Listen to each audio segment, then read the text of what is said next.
नमस्ते और हमारी इस खास बातचीत में आपका स्वागत है। आज हमारे हाथ एक बड़ा ही दिलचस्प दस्तावेज लगा है। ये गृह मंत्रालय की तरफ से जारी हुए नए दिशा निर्देश हैं और ये वंदे मातरम गाने के बारे में है। नमस्ते। और ये सिर्फ कुछ नियम कायदे नहीं है। असल में ये एक आईना है जो हमें दिखाता है कि हम अपने राष्ट्रीय प्रतीकों को कैसे देखते हैं। बिल्कुल सही कहा। जब मैंने इसे पहली बार पढ़ा तो एक बात पर मेरी नजर अटक गई। इसमें लिखा है कि वंदे मातरम को गाने में पूरे 3 मिनट और 10 सेकंड लगने चाहिए।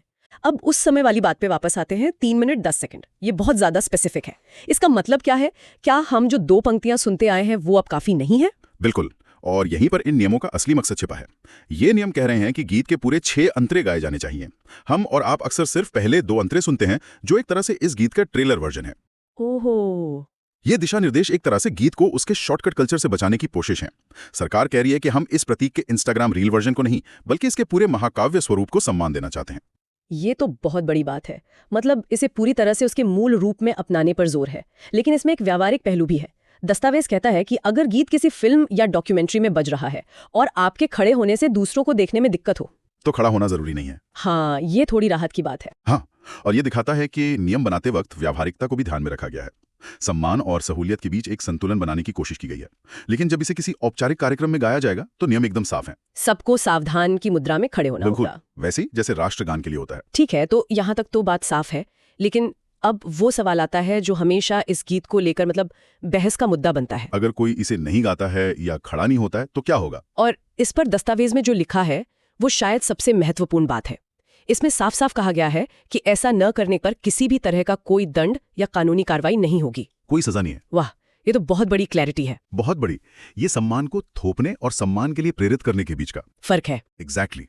सरकार एक तरह से कह रही है कि हम चाहते हैं आप इसका सम्मान करें, हम आपको इसका महत्व समझाएंगे, लेकिन हम आपको इसके लिए मजबूर नहीं करेंगे। सम्मान दिल से आना चाहिए, कानून के डर से नहीं। ये एक बहुत ही परिपक्व तरीका है। ये वाकई एक अहम बिंदु है जो बहुत सी बहसों पर विराम लगा सकता है। पर इसी दस्तावेज में एक और बात है जो थोड़ी विरोधाभासी लगती है। इसमें कहा गया है कि सभी सरकारी स्कूलों में दिन की शुरुआत वंदे मातरम के सामूहिक गायन से होगी। एक तरफ आप कह रहे हैं कि कोई जबरदस्ती नहीं, दूसरी तरफ आप इसे स्कूलों में अनिवार्य बना रहे हैं। देखिए, ये विरोधाभास जैसा लगता है, पर शायद है नहीं। यहाँ उद्देश्य अगली पीढ़ी से जुड़ा है। स्कूलों में इसे अनिवार्य करने का मकसद बच्चों में बचपन से ही इस गीत के प्रति एक सम्मान और जुड़ाव की भावना पैदा करना है। ये शिक्षा के जरिए एक राष्ट्रीय प्रतीक को बढ़ावा देने की रणनीति है। विचार ये है कि जब बच्चे इसका इतिहास जानेंगे तो सम्मान अपने आप आएगा। तो ये सारे नियम, अनिवार्यता और छूट का ये मिला जुला रूप, ये अपने आप में एक पहेली है। इस गीत को लेकर इतनी सावधानी क्यों बरती जा रही है? मुझे लगता है कि इसका जवाब इसके इतिहास में छिपा है। बिल्कुल। इस गीत की कहानी ही इसकी ताकत और इसे लेकर होने वाले विवादों की जड़ है। इसकी शुरुआत होती है 1870 के दशक में, जब बंकिम चंद्र चट्टोपाध्याय ने इसकी रचना की।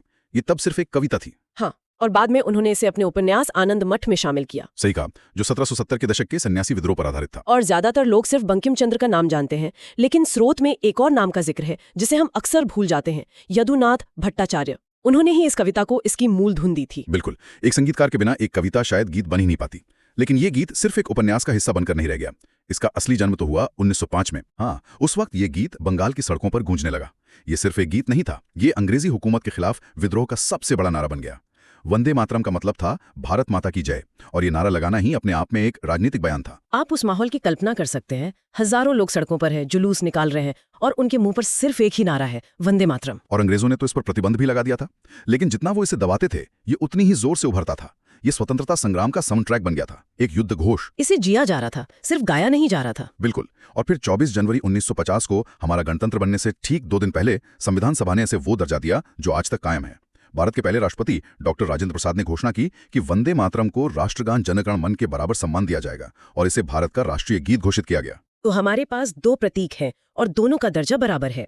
ये एक ऐसी जानकारी है जो शायद बहुत से लोगों को नहीं पता होगी। वे सोचते हैं कि राष्ट्रीय गीत का दर्जा थोड़ा कम है, पर ऐसा नहीं है, बिल्कुल नहीं।